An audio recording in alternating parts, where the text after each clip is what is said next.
Hello there and welcome back to another review. So I was thinking, how about I review a movie that is so bad that hardly anybody even recalls or remembers this movie.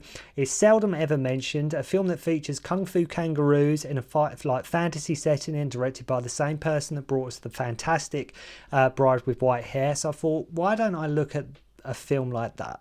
Well, that's exactly what I'm going to do today, and the film in question is Warriors of Virtue. Now, before we go any further, do any of you out there remember this movie? Do any of you? If you do, please leave a comment below. I'd like, because it's one of them movies a lot of people don't even know existed. A lot of people, they thought it was just like a bad dream. It's one of them movies a lot of people had no idea it was even made. If you say Warriors of Virtue, what are you talking about? I don't remember it. As I say, not a lot of people do mention it. Made in 1997. I remember the trailers for this being on TV, and the film, to be fair, from the trailers I thought looked pretty awesome. But you know, when sort of a bit like Return to Oz, and I mentioned in my Return to Oz review, you know, like sort of that's one of them movies you think, am I the only one that is even aware of this movie? Like sort of when you're younger, am I the only one? And it seemed like for a long time, like when I was younger, I was the only one who like had seen trailers to it, or even knew of it or that it existed. I've seen it a few times, well, quite a number of times over the years, and there's a lot to say about this movie, believe you and me. Now, as bad as the movie is, I can sort of see what they were going for. Let's take a typical fantasy kid gets transported to a mythical like fantasy land type idea, and add to the mix some Hong Kong fight choreography from a good director, add in some talking animals, and you should have a great hit, right? The thing is, with this movie, it's a complete misfire, right? It's a complete misfire on all fronts. Not to take anything away from Ronny Yu. The plot is nonsense. Characters and threads just sort of disappear. The warriors themselves are the stuff of nightmares. Occasionally, in the odd shot here and there, you do get moments of that Ronny Yu flair, but they are so few and far between. Apparently, the film producers of this movie had never produced a film before, and believe you and me, it really does show that they have never produced a film before. So the blame, the blame on why this movie is so bad is not all on Ronny Yu's shoulders. I'm not blaming Ronny Yu. I mean, he tried, like he does the best he can with what he's been given. Obviously, the movie flopped. As I mentioned, hardly anybody even is aware of Warriors of Virtue, has no idea what it is. But yeah, it tanked, it bombed, it didn't do well. It flopped, and it flopped hard. And I think the idea with this movie was to create sort of a franchise at the time, much like with Turtles and Power Rangers had sort of proven to do very successful before. There are some good points to the movie, though. As I say, I can totally see what they were going for. And with the story and the land of Tao and the lore behind it, it could have benefited from having some more depth to it. But like I say, make no mistake, it's a bad film. it's a bad movie. And it was a film I recall seeing. I have no idea how old I was at the time. I was young. It must have been probably a year after it was actually released. But it was like the hype train was on. And then when it was released and people saw how bad it was, it just, nobody mentioned it ever again. Like they just swept it under the rug. Let's just forget that film even existed. Warriors of Virtue didn't happen. As I say, it could have benefited from having a bit more expanded on sort of the lore, and sort of the set designs are pretty damn good for the most part, and this is very much a Ronny Yu film. It's just a shame that the premise is something you don't really get into, unfortunately. You don't really get invested with the movie, and this isn't necessarily a classic. It's not a classic kids movie, at least not in my eyes, but it's one of them movies that you just got to watch because it's one of them sort of, what were they thinking, but at the same time, I sort of can see in a weird way sort of what they were trying to do. But like I mentioned, when the people that produced this have never produced a film before, that becomes clear quite early on.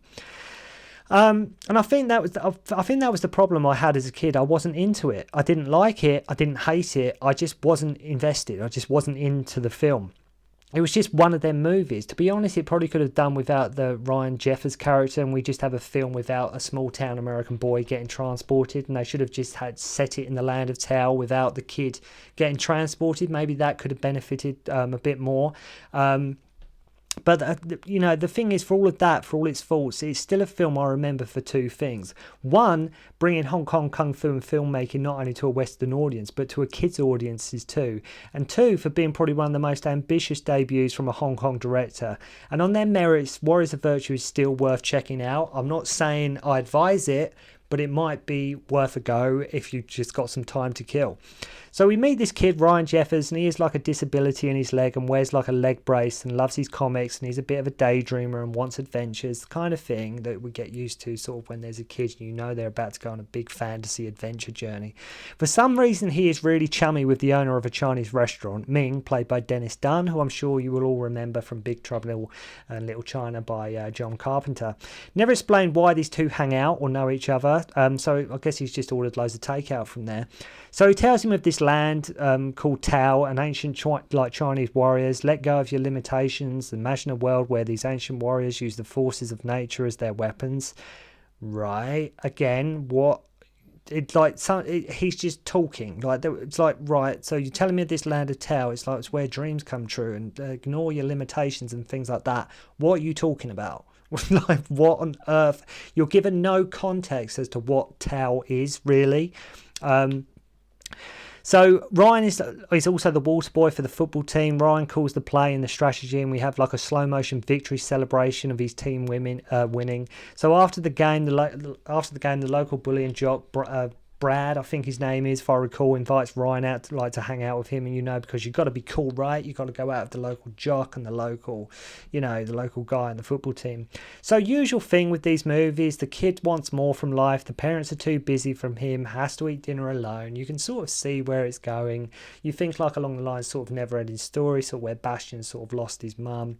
Here, like Ryan, he hasn't got a lot going for him. He's like, he dreams of bigger and better things for himself, like being bullied, looked down upon. His mum and dad haven't got much time for him.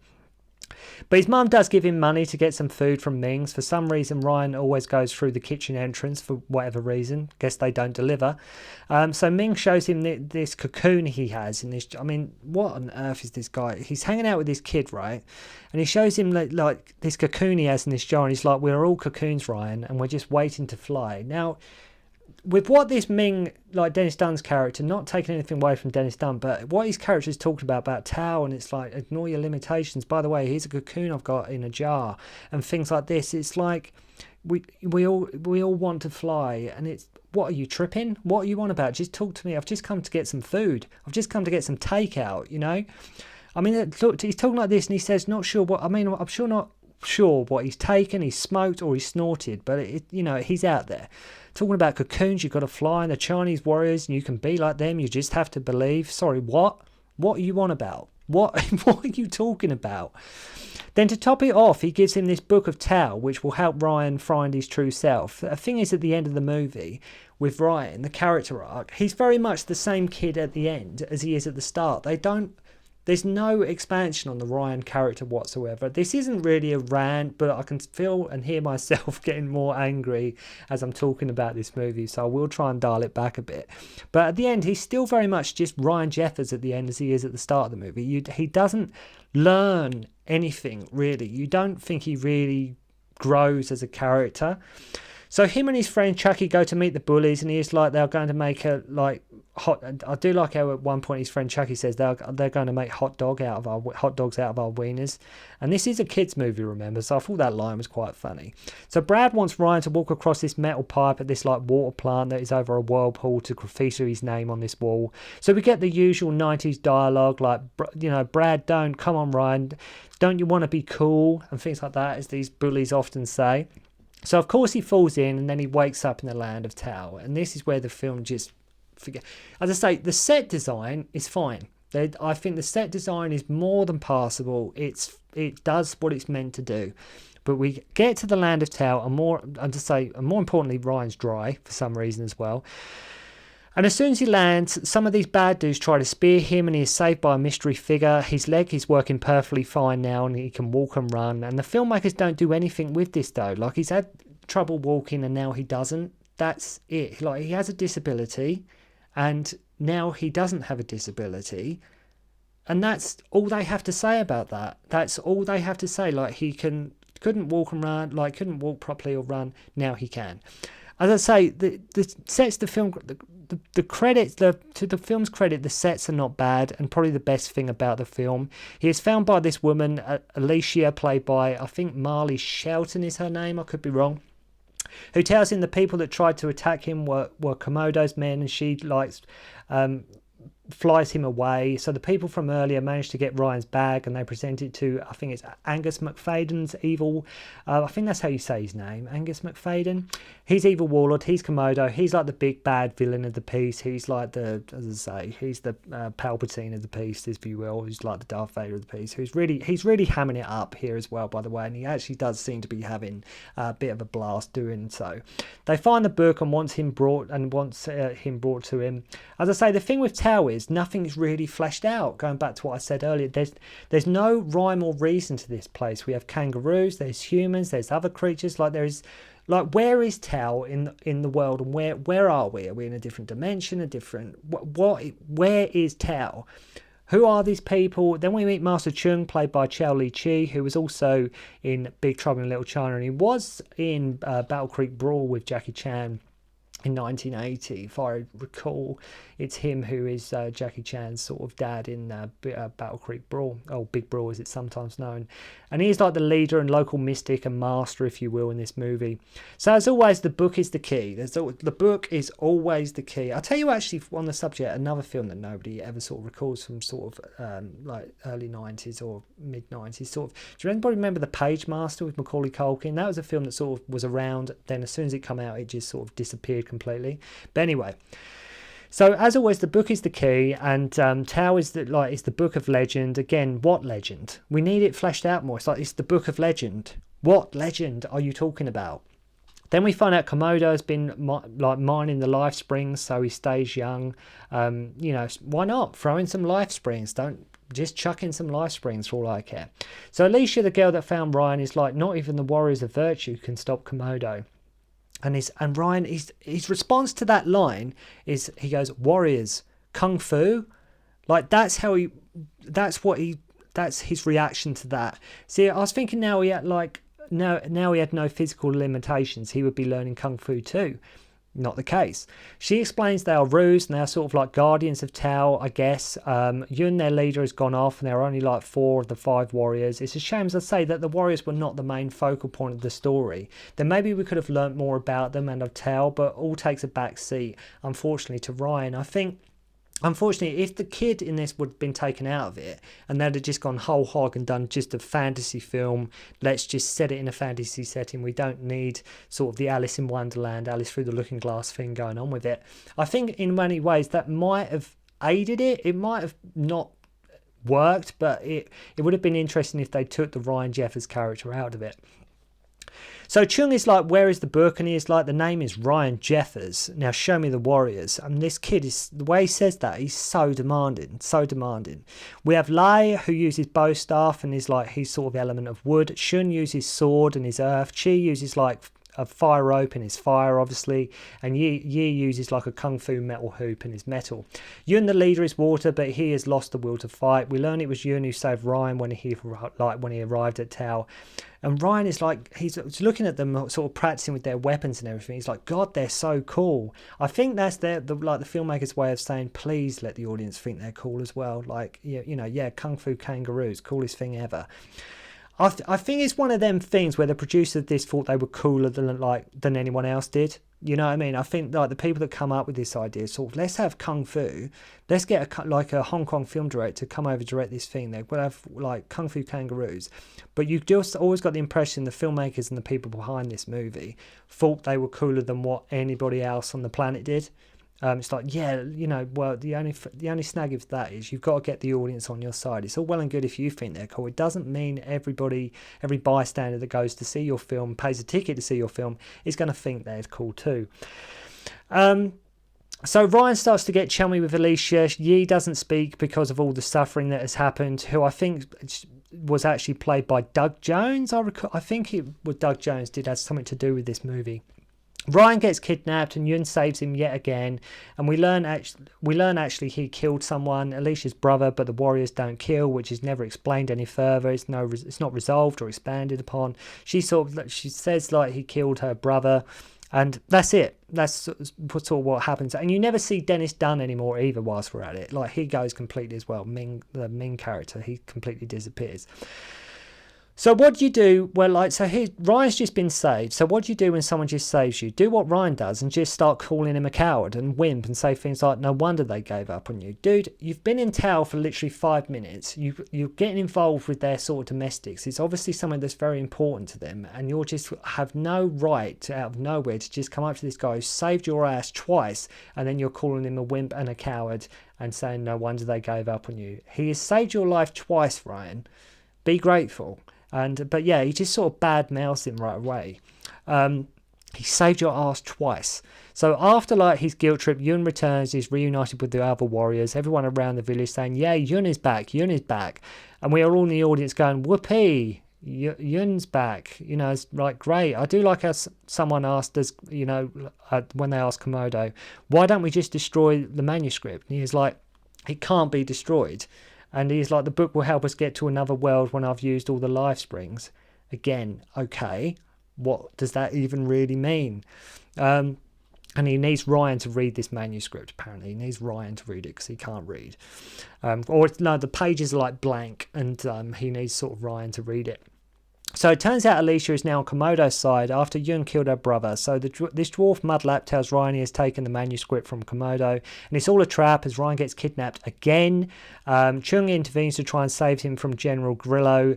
Yun, Chi and Yi go to get the book but are caught in a trap and are dropped into like this hole which is like a big food blender with a spinning blade. Yi manages to save them with his metal ring.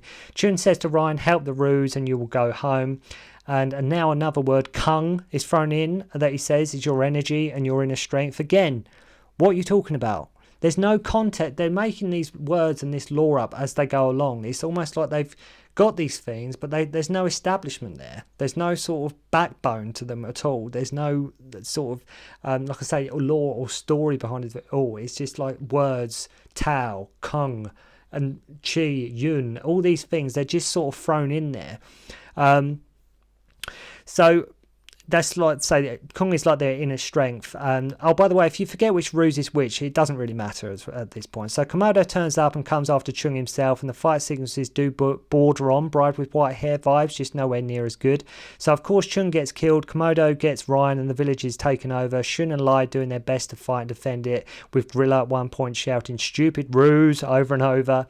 Yun and the others come back and see what has happened. Alicia tells Ryan that he killed her brother, and love how now she is on the bad side. She has like different hairstyle with lots of different makeup as well. Have you ever noticed that? Like sometimes when people switch sides, they get their whole makeup and their whole look changes completely as well.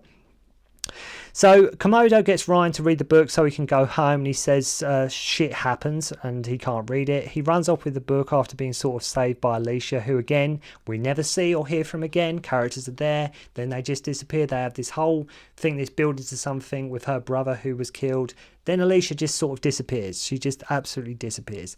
The Ruse are grieving Master Chung. Ruse are at the temple and Ryan catches up with them, and then Komodo splits into like several versions of himself to challenge them. I'm not sure where his men are at this stage. Like he has all these men, and then it's just Komodo just into split versions of himself. And to be fair to Ronny Yu, he doesn't cut it short, and you do get a fair bit of fight choreography at the end.